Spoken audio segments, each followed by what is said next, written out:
6 अक्टूबर को ISPR की तरफ से आर्म्ड फोर्सेस के तबादलों की खबर आई, जिसमें मुख्तलिफ तबादले बताए गए और दो बड़े अहम थे। एक तो DGISI जनरल फैज़ हमीद जो थे, उनको कोर कमांड करने के लिए जो है वो पेशावर भेज दिया गया और उनका ड्यू भी था और वो चले गए।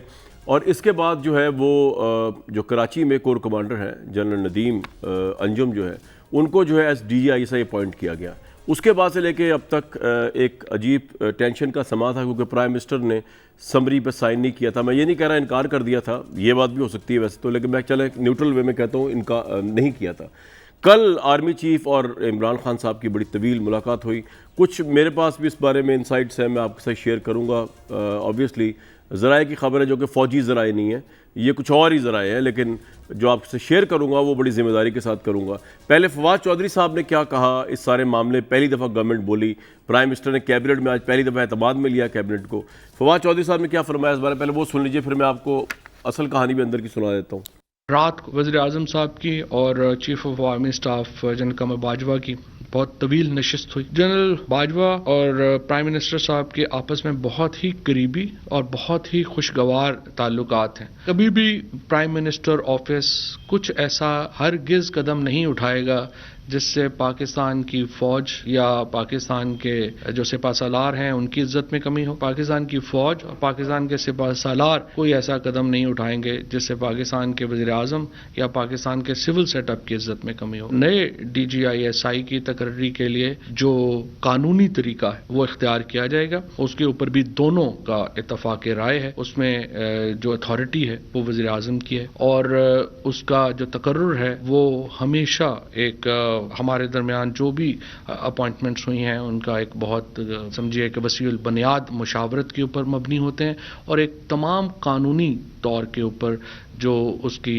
रिक्वायरमेंट्स हैं उनको मुकम्मल करके नए DGI की तकर्री जो है वो उसके मुताबिक होगी। अच्छा व्यूज़, मेरे पास जो इस बारे में इन्फॉर्मेशन है, अगेन मैं कह रहा हूँ ये अस्करी ज़राए से नहीं है, ये मेरे अपने ही ज़राए हैं, लेकिन बड़े क्रेडिबल ज़राए हैं, बड़े मैं आपको कॉन्फिडेंस से ये बता रहा हूँ कि हुआ मामला कुछ इस तरह कि ये जो जितनी तकर्रियाँ थीं जिसमें जनरल फैज़ हमीद साहब ने जाना था कोर कमांड करने के लिए और नए DGISI आना था, इसकी डिस्कशंस जो है वो प्राइम मिनिस्टर से कई महीनों से चल रही थी और prime minister was fully on board इसके ऊपर। लेकिन हुआ ये कि जब ये तकर्रियाँ हुई तो उसमें दो इश्यूज़ आ गए। एक तो जनरल फैज़ हमीद साहब को जब भेजा गया और आई थिंक आर्मी के ये जहन में ये था कि जनरल फैज़ हमीद एक बड़े कॉम्पिटेंट जनरल हैं और उनका राइट बनता है कि वो आर्मी चीफ के सीनियरिटी लिस्ट के अंदर उनका नाम आया, और उसके लिए बड़ा ज़रूरी था 1 साल का कंप्लीट टेन्योर जो है, 1 साल से कम नहीं, ये रवायात है फ़ौज की, 1 साल का कंप्लीट टेन्योर जो है जनरल फैज़ हमीद साहब लीड करें कोर को, और वो टाइम बिल्कुल कम रह गया था। तो जनरल फैज़ के लिए भी बहुत आउटस्टैंडिंग ऑफ ये ट्रांसफ़र थी कि वो अब क्योंकि उन्होंने एज अ DGISI बड़ा डिस्टिंग्विश कैरियर गुजारा, उनका पहले भी कैरियर बड़ा डिस्टिंग्विश रहा। ठीक है, उन पर कॉन्ट्रोवर्सीज भी हैं अपोजिशन के नज़दीक, लेकिन वो कोर कमांड करने के बाद उस सीनियरिटी लिस्ट में आ जाएंगे, जिसके बाद वो फिर अगली अपनी तरक्की के लिए जा सकते हैं और क्वालिफाई हो सकते हैं। आर्मी चीफ के जो 4 नाम जाते हैं प्राइम मिनिस्टर को, तो ये बड़ा एक अच्छी डेवलपमेंट थी जो फ़ौज की तरफ से की गई, उनको कोर के लिए भेजा गया। प्राइम मिनिस्टर साहब ऑन बोर्ड थे इन तमाम चीज़ों में, लेकिन अचानक जो है वो प्राइम मिनिस्टर साहब जो है उनके जहन में अब मैं ये नहीं बताऊँगा कहाँ से आया, क्योंकि वो बात फिर बहुत ज़्यादा ये वो गरीब हो जाएगी, फिर गवर्नमेंट माइंड भी बहुत करती है, लेकिन उनके जहन में आया कि अभी 6 महीने जो है इनको जनरल फैज़ को यहाँ से ना हिलाया जाए। अब ये जनरल फैज़ को 6 महीने DGISI की पोस्ट से अगर ना हटाने का मतलब ये है कि एक तो इनका वो 1 साल कोर का कंप्लीट नहीं होगा, और दूसरा ये है कि प्राइम मिनिस्टर का पर्सपेक्टिव जो भी हो, लेकिन ऑब्वियसली फ़ौज जो है उसके पास तो अपने अफसरान की एक CV उनके कैडेट दौर से होती है, उनको पता है कौन सा अफसर किस जगह के लिए ज़्यादा लाइक है और ज़्यादा उसको क्रेडिबल जगह जा सकता है। और पेशावर जो है ख़ास तौर पे उस जगह पे बहुत ज़रूरी था। प्राइम मिनिस्टर का ये मौक़िफ़ था कि अभी अफ़गानिस्तान की डेवलपमेंट्स की वजह से जो है वो जनरल फैज़ साहब को जो है वो DGISI बरकरार रखा जाए। ये मैं अगेन अपने ज़राए के हवाले से बता रहा हूँ जो कि अस्करी ज़राए नहीं है। लेकिन फ़ौज ये समझती थी कि उनके लिए कोर को करना बहुत ज़रूरी है, और अफ़गानिस्तान के मामले में भी पेशावर का बहुत इंपॉर्टेंट रोल है और वो वहाँ से भी बहुत अच्छा वो काम कर सकते हैं। अब इन शॉर्ट दूसरा जो इशू खड़ा किया प्राइम मिनिस्टर साहब की तरफ से हुआ वो ये था कि उनसे उस तरह पूछा नहीं गया, हालांकि मुशावरत जो उनसे होती रही इतनी ज़्यादा उसमें वो ऑन बोर्ड थे, लेकिन जैसे मैंने बताया कि ये एक ऐसी उनको ये कहा गया था एक ऐसी जगह से जिसका मैं डिस्कस नहीं कर सकता, जिसके बाद प्राइम मिनिस्टर ने ये समझा कि 6 महीने तो इनको रहना चाहिए। और दूसरा फिर उन्होंने इशू ये उठा दिया कि जी 4 नाम रवायती तौर पे या 3 नाम जाते हैं DGI के लिए, और उनमें से प्राइम मिनिस्टर की अथॉरिटी वो चुनता है। अब मैं आपको एक बात और बता दूँ कि होने ये जाएगा, ये मेरा अपना तजिया है, अब ये कोई इसमें ख़बर नहीं है, ये आपको तजिया करो, होने ये जाएगा जो मैंने फवाद चौधरी साहब की गुफ्तगू सुनी है कि एमिकेबली इस तरह हल हुआ है कि जनरल फैज़ हमीद साहब जो है आप देख लेंगे, अभी वो चार्ज संभालेंगे पेशावर में कोर का, और जो DGI के लिए नाम ऑब्वियसली फ़ौज की तरफ से जाएंगे, ये मेरा तजिया है। 3-4 नाम जाएंगे जो प्राइम मिनिस्टर की डिस्क्रिशन भी है, ज़िद तो नहीं कहूँगा मैं, उनकी डिस्क्रिशन है, वो जाएंगे और एंड में जो है वो जहाँ तक मेरा, क्योंकि वो कह रहे हैं एमिकेबली हल कर लिया गया है, एंड में होगा ही ये कि जनरल जो नदीम अंजुम साहब हैं उनका नाम भी होगा उस लिस्ट के अंदर, तो और वही DGI जो है उनको प्राइम मिनिस्टर अपॉइंट करेंगे। ये मेरा तज़िया है। उससे पहले वाली जो थी वो ज़राए के हवाले से ख़बर थी, लेकिन इस तमाम मामले के अंदर जो है वो एक दफ़ा फिर एक पेज पे बकौल गवर्नमेंट के लोग नज़र आए, लेकिन हालांकि हमारे नज़दीक एक पेज तो मुल्क के साथ होता है, ना कि एक पेज किसी एक इंडिविजुअल के साथ हो, लेकिन गवर्नमेंट ये क्लेम करती है। और मुझे आज वो 12 अक्टूबर भी याद आ रहा है 99 का, जिसमें एक पेज नहीं था। और आपको ये बता दूं कि DGI की तैनाती पाकिस्तान में बड़ी इंटरेस्टिंग रही है। इससे पहले बेनज़ीर भुट्टो साहबा के दौर में उन्होंने DGI अपनी मर्ज़ी का मांगा था, कल्लू साहब, उनकी हुकूमत फारिग हो गई थी। ये मामला अभी इस वक्त नहीं है। इसी तरह नवाज शरीफ साहब ने ज़ियाउद्दीन भट्ट साहब को मांगा था मर्ज़ी के ख़िलाफ़, फ़ौज की जो मर्ज़ी थी उसके ख़िलाफ़, और उसके बाद जो उन्होंने DGI को अपनी मर्ज़ी से आर्मी चीफ बना दिया, तो आप देख रहे हैं कि आज ही के दिन 99 में उसी वजह से उनकी बर्खास्तगी जो है वो अमल में आई। अब ये एक लंबा इशू है कि मुशर्रफ साहब सही थे, कोई और सही था। ये तो वो मामला है जो मेरे पास थे, आपसे मैंने शेयर कर लिए। ज़रताज साहिबा, बात ये है कि पहले तो थोड़ा बताइए कि आज कैबिनेट में जो है प्राइम मिनिस्टर की बॉडी लैंग्वेज क्या थी? कॉन्फिडेंट नजर आ रहे थे, क्योंकि उनकी तरफ से बात आई कि हम सब एक पेज पर हैं, अहम ओहदों पर तैनातों पर कोई इख्तलाफ नहीं, जल्द मामला हल कर लेंगे। ये मामला क्या है आपके नज़दीक? मैंने तो अपना वर्जन दे दिया, एक तजिया भी था और खबर भी थी मेरे पास कुछ, लेकिन वो मामला क्या? आपने पूछा उनसे क्या मामला है जो हल करना है आपने?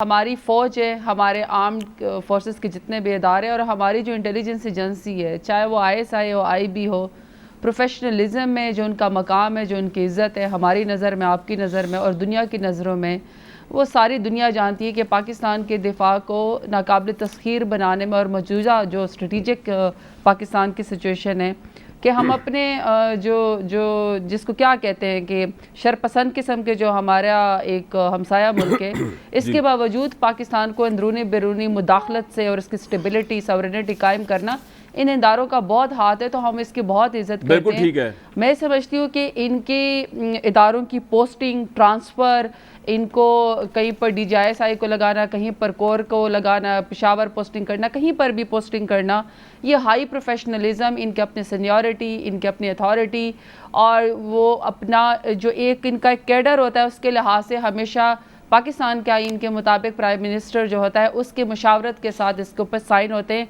और जो यूजुअल बात है कि उसमें नाम आते हैं और वो प्राइम मिनिस्टर साहब इसके ऊपर जो है वो साइन कर देते हैं।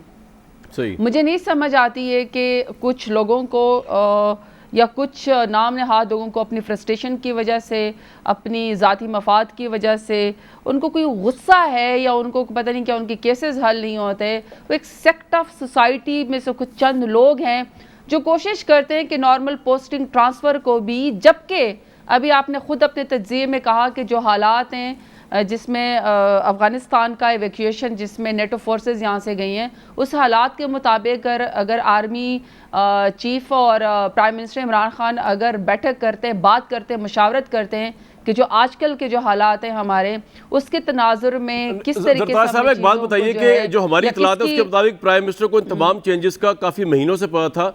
ओवरनाइट प्राइम मिनिस्टर के ज़हन में ये क्या बात आई कि फ़लाँ बंदे को अभी 6 महीने तक यहाँ से अलग ना करें और फ़लाँ बंदे को भी 6 महीने तक के लिए रोक दें? इस बारे में आपने कोई डिस्कशन की प्राइम मिनिस्टर से? कोई तज़िया है आपका कि प्राइम मिनिस्टर को पता होने के बावजूद जो है वो क्यों उन्होंने इस तरह का रिएक्शन दिया? मैं अभी आपको यही कह रही थी कि रूटीन मैटर में जो चूँकि अनयूजुअल सर्कमस्टांसेस है और अफगानिस्तान के हालात का आपने खुद जिक्र किया, वहाँ पे जब एक सिविल गवर्नमेंट और एक इलेक्टेड प्राइम मिनिस्टर और एक जनरल साहब, एक सिपा सालार जिन्होंने मिल के मशावरे से ये फैसले करने हैं, अगर वो अपना राइट इस्तेमाल करे तो मुझे नहीं समझ आते कि उन चंद लोगों को क्यों तकलीफ़ हो जाती है कि वो ज़बान बोलने लगते हैं कि पता नहीं क्या फसाद फैल गया, पता नहीं क्या एम्बिग्विटी आ गई है, पता नहीं क्या क्लैरिटी ऑफ माइंड नहीं है।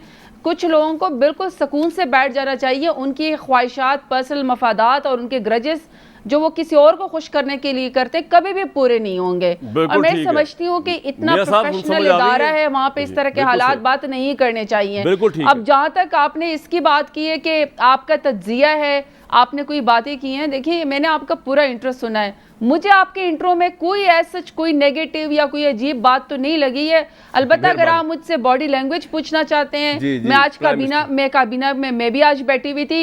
एक हफ्ते के अंदर जो भी हालात और वाक़यात होते हैं वो हमेशा प्राइम मिनिस्टर इमरान खान अपनी काबीना को ऑन बोर्ड करते हैं, उनसे बात करते हैं। मैं अगर आपको कुछ बताने लगूंगी उनका बॉडी लैंग्वेज, तो आपके गेस्ट यहाँ पे बैठे हुए हैं, उनको बार बार मेरी किलर स्माइल से भी काफी टेंशन होती है, मुझे बार बार नहीं आप जो आपके ज़हन में आप खुल के बोले आप नहीं आप इनकी वजह से डर क्यों नहीं, आप तो शेर हैं जी। आप बताएं बॉडी लैंग्वेज क्या थी प्राइम मिनिस्टर की? मैं शेर हूं लेकिन ये इरशाद भट्टी साहब पीछे ही पड़ जाते हैं इस बात ज़रताज साहिबा मेरी बात सुने, आप मेरी मौजूदगी में आपके पीछे मैं किसी को पढ़ने नहीं दूंगा। कामरान भाई यार एक मिनट भट्टी साहब एक मिनट, कामरान ज़रताज साहिबा से मैं जवाब तो ले लूं, आपने टेंशन नहीं लेनी, मैं आपके साथ हूं।